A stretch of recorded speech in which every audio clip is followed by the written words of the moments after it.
Welcome all. This PPT has been prepared by referring resources of the internet that includes textbooks, notes, diagrams, some of the videos.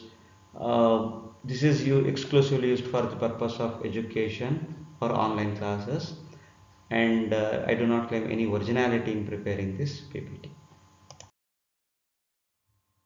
Welcome to the last session, that is the seventh session of module 2. In this session we will discuss about communication, types of communication, why communication is important, what are the modes of communication.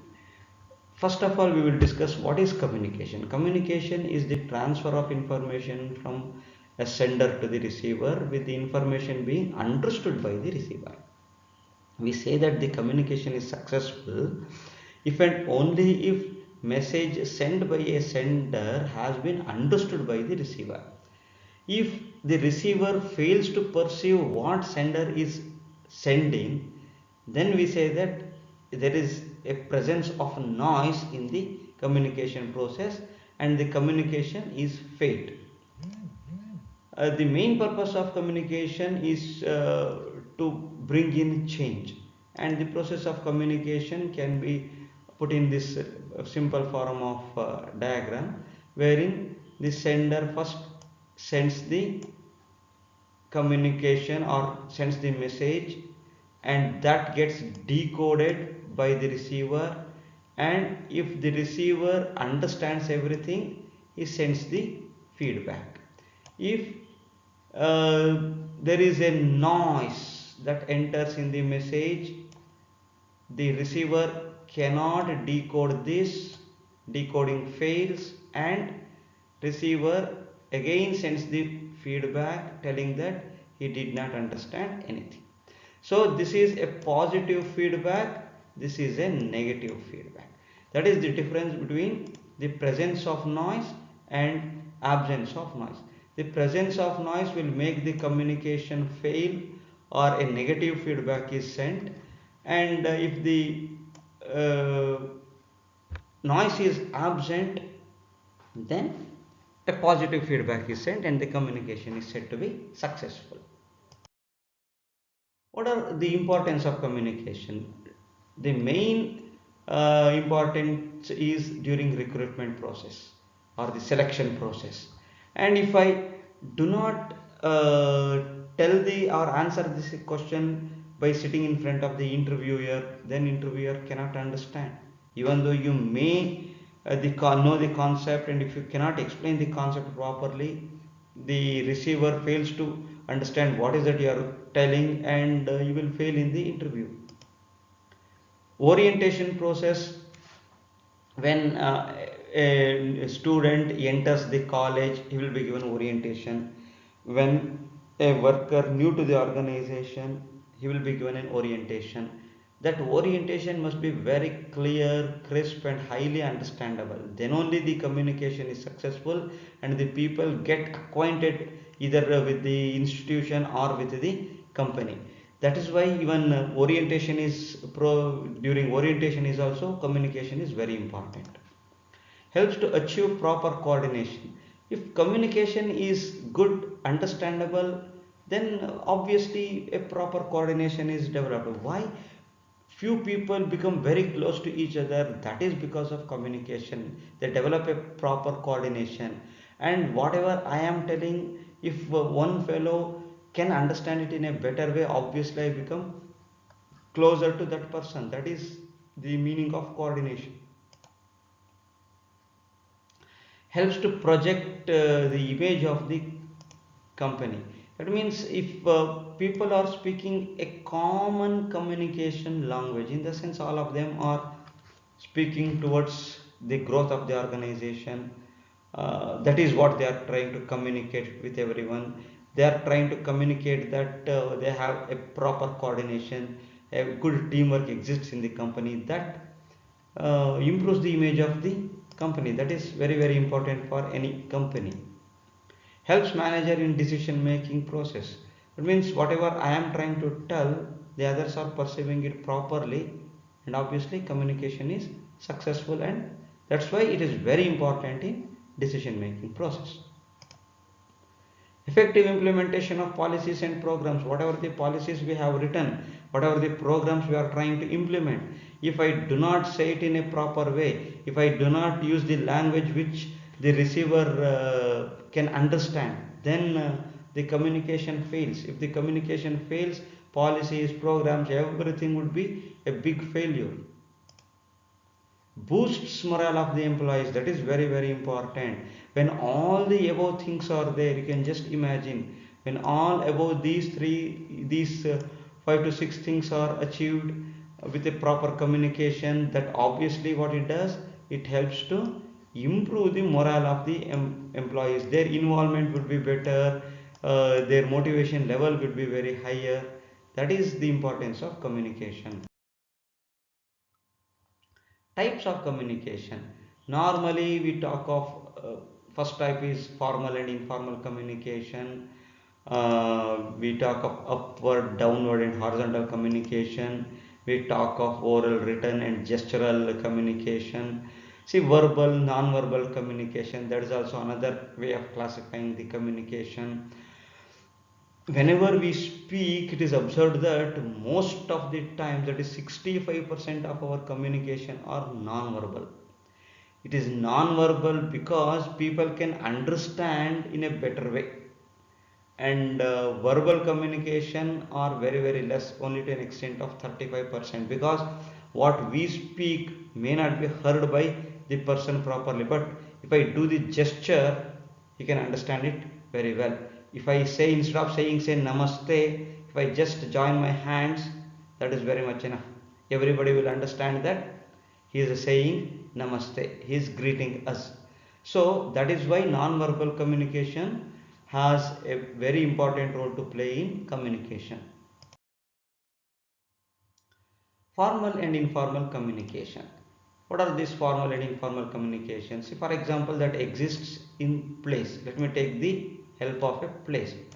It exists in place like department, office and all those things, but informal communication takes place during say coffee break or lunch break, either in the restrooms or in corridors, wherever they are not in official place, they are in an unofficial place, informal communication takes place. Next is the time. When do they do that? During working time, formal communication, as I said, after work, coffee break, tea break, lunch break, informal communication takes place. Direction, how is it done? Normally hierarchical, it normally flows from top to bottom, that is very very important. Formal communication, of course some organization even help you upward communication, wherein the communication flows from down towards top, that is also there, but most of the times communication follows from top to bottom. Whereas in informal communication, such hierarchical level is not seen, it's only horizontal. Message types, coming to message types, it is totally task oriented. You are discussing only about the project. Here it is not about the project, it's about my family, my health, my kids and my friends, my previous movies. So many informal talks will happen. Message traits, it is totally official, obligatory, it is totally private, emotional and one time. And message, what I do is preparation, message writing, what I do is totally prepare, contemplated, that means totally formal way I prepare it. I send a mail without any preparation, I prepare it, it is an official mail. Whereas here it is immediate, flexible and informal, and people do not mind. In a official letter, I start with dear sir, subject and all those things. In an informal letter, even if I do not do such things, no one is bothered. And formation, normally written language, direct expression, here it is spoken language and metaphorical. This is the difference between formal and informal languages. Formal languages, as I said, officially totally official, whereas informal totally unofficial. Next classification is upward, downward and horizontal. Upward communication, it moves from lower level towards higher level. Here the problems and expectations are sent from up higher level to lower level. The suggestions for improvement, they are also sent. And it is the performance reports, how the lower level have performed, that will be sent. And certificate of disputes, certificate of appreciation, and those things are sent from bottom to top. And even financial and accounting section sends its reports of, say, salaries or increments of lower level people to upper level for approval. Next is the lateral communication. What is lateral communication? That happens among equal category people. That is within the department or between two departments for problem solving, and between the departments for better coordination. And it is staff um, on the line, in the assembly line, they speak to each other. And they try to concentrate and coordinate with each other to achieve a better output in the same line, in the same department, or between two departments. Even interdepartmental is also possible. Now the third mode is uh, that is downward communication, wherein the rules, regulations, job instructions, procedures, orders, job orders, all those things are passed from top to bottom. So implementation of the goals, objectives, they are done at the top, and that is moved towards the bottom for implementation. So this is the way in which upward communication, lateral communication, and downward communication happens. Now let us discuss about the verbal and non-verbal communication. Verbal communication, it is verbal. That means everything will be in the form of either written or oral, that you can see it here, written or oral. And whereas non-verbal is gestural, facial expressions, some signs, or even audio visual. They are all non-verbal communication. This is very easy to understand, difficult to understand. It could be misinterpreted, misunderstood. If I say something with a facial expression or with a gesture, people may understand it in according to their own perception, whereas such kind of misunderstand or misinterpretation cannot happen in verbal communication. And it is highly structured. That means when I write a letter, it is a very structured way, whereas non-verbal communication is totally informal and unstructured. And here the possibility of distortion of information is almost zero. You cannot distort, because everything is in black and white. It is in a written form, everything is in black and white. Whereas here you can distort that, you can misinterpret that. Verbal communication begins and ends with words, whereas here it is continued till the final goal is achieved.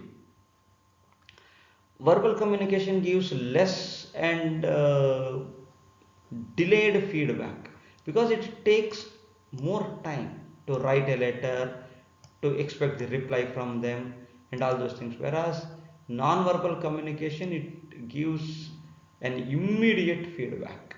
So if I ask them to just go away with my hand, they immediately start moving away.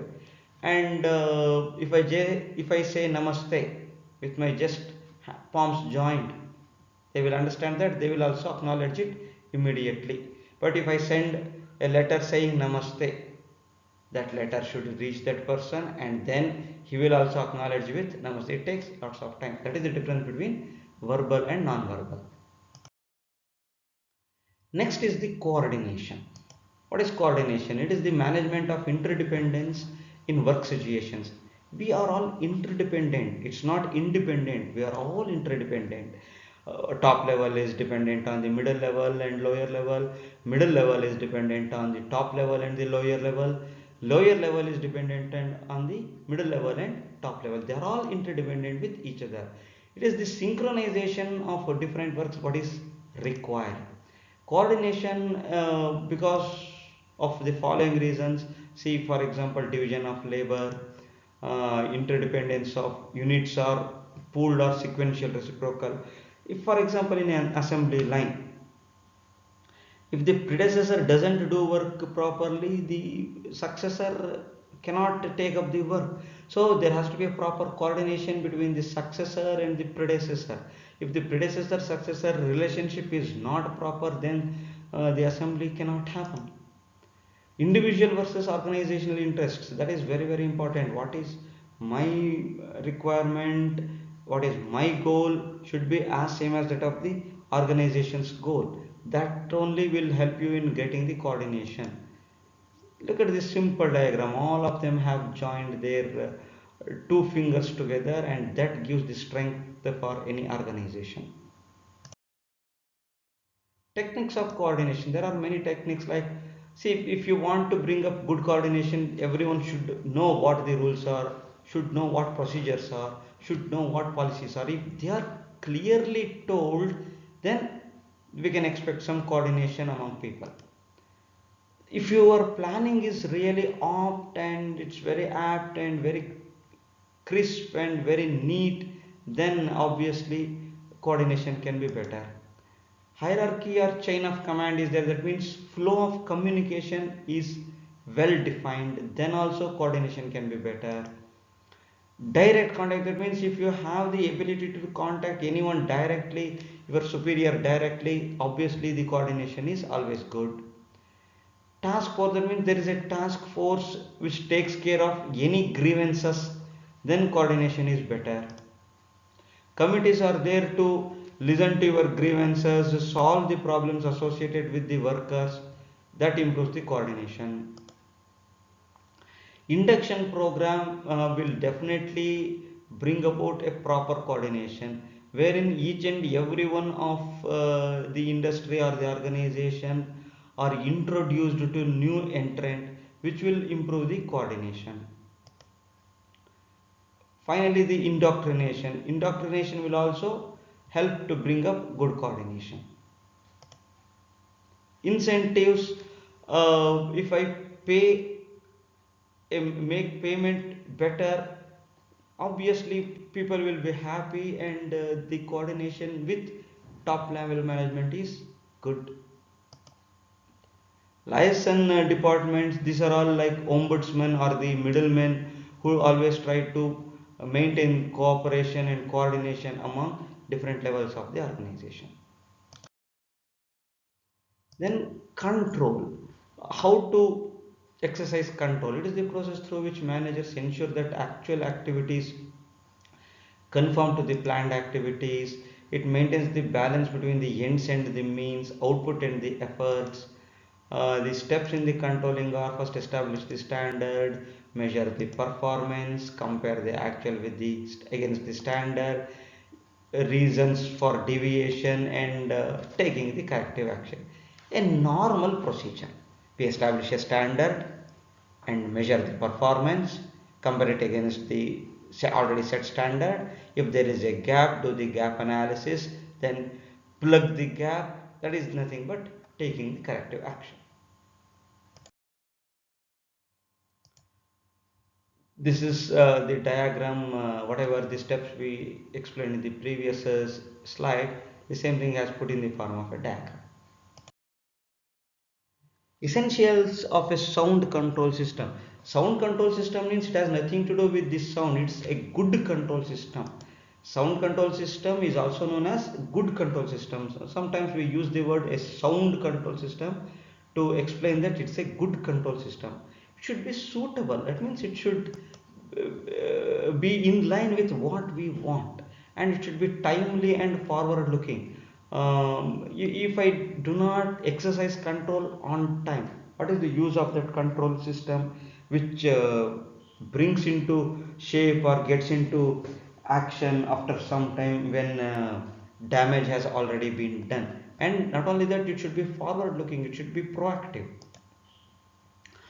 It should be objective, that is measurable, and it should be comprehensive, flexible. It should not be very rigid, it should be flexible, and we need to change the control system as and when we want. It should be economical, not very costly. If it is too costly, then nobody will follow that control system. Prescriptive and operational means it should be implementable. It's not that it's beautiful, very well defined on paper, but when it comes for implementation, it's of no use. That should not be there. Acceptable to organization members, that is very very important. We are implementing a control system, we are trying to control the people, machines, everything, resources, everything, and members are a part of that. And if members are against such control system, obviously the control system has to be withdrawn, or else it will boomerang on the performance of the company. Reveal exceptions at strategic points, that means whenever some exceptions occur, whenever some deviations occur, that has to be revealed at points. Motivate people to high performance. A good control system should not demotivate them, should not bring down the morale of the employees. It should boost the morale of the employees, it should motivate them to perform better, and should not lead to less attention to other aspects. That means because of the good control system, the other aspects of the organization should not be forgotten. If I concentrate more on the control system itself, what will happen to other requirements? That should not happen. Methods of establishing control, there are many old control techniques like budgeting is there. During planning we have already discussed this point. Different types of budgets like sales budget, production budget, selling and distribution budget. We are trying to fix the resources for different departments. That's what we do in the budgeting, and it's one of the methods in which I can control the availability of resources, I can control the working of men, I can make a balanced financial budget, so that all of them are kept happy, the coordination is better among the workers. Next one is the costing. Costing is estimating and costing. That means I am trying to calculate the cost of production. Okay, and cost of production will decide about how much profit I am going to earn.